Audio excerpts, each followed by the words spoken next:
the principle of the shotgun approach. The shotgun approach refers to when we as doctors, as physicians, as healthcare professionals, we don't fully know what's going on. And so what we decide to do is we're going to do a little bit of this, and we're going to do a little bit of that, and then a sprinkle of this, and then a dash of that. Or what we do is we find something that's actually working for a person, and we think, if a little bit of something is good, a lot must be better, right? And the reality is, no, it isn't.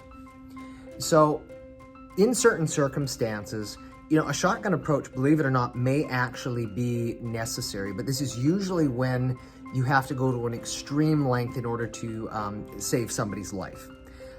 And the vast majority of time when it comes to, dealing with health ailments, what is far better is to take a less is more approach and to do it deliberately, to do one thing at a time, so that this way and doctor knows what does what didn't do what. And then by working through a methodical and a deliberate process, that you're actually able to identify what is it that your body actually needs to be actually healthy and well.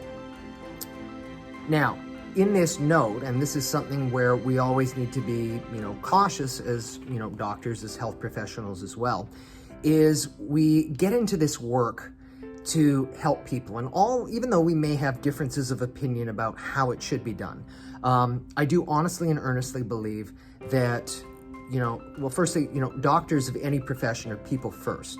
And why did they get into this? They got into it because they wanted to help people. And so when we want to help people, we want to do something for them.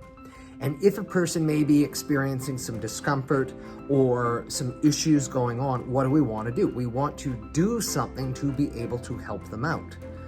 But there are plenty of circumstances where, the reality is something that we may have done for a person to help them out, whether it would be physical medicine, chemical medicine, or giving them mental or emotional support or exercises, activities of some kind, that there is a lag effect. We've done the work, now it's up to that person's own innate healing, their own ability to do the work that needs to occur for them to actually get well. Just because you may plant a seed doesn't mean that you're instantly going to be having a fruit tree or your vegetables growing up. There's going to be that time delay. And so what can happen is if we are not careful, we can overtreat. We can say, okay, come on. We want to hurry this up. Let's push. And if the wisdom of the body simply needs time to be able to do the work, if we do too much, if we overtreat, or if we do the shotgun approach, A, we don't actually know what's going on. B, we could be causing 2 bits of good, but then also 2 bits of bad, which neutralize each other. And push come to shove in the end of the day, the body then becomes confused, like, wait a minute, what are we supposed to do with this? And as a consequence, nothing happens.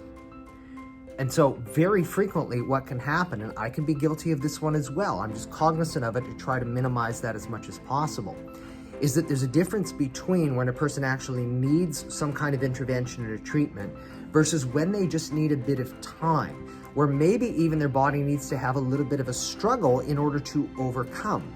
A person doesn't get stronger by going to the gym and just doing a couple repetitions like this, expecting to get stronger. No, they get stronger when their muscles start to burn, when they ache, when they hit that point of fatigue, and when they have a bit of the discomfort the next couple of days.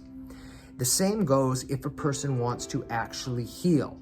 Not just feel well, we all want that, but feeling well is the byproduct of being strong and healthy. And so sometimes people need to go through that level of resistance. And if we as docs try to do too much to help negate that, we end up doing the work for them, and as a consequence, their body goes nowhere and they don't actually get the health and the healing outcomes that they want. So very, very important that we're cognizant that yes, a good thing is a good thing, but you can have too much of a good thing. So important that you are always just mindful of that as you're going about and you're doing the right thing so that you can ultimately be well and stay well.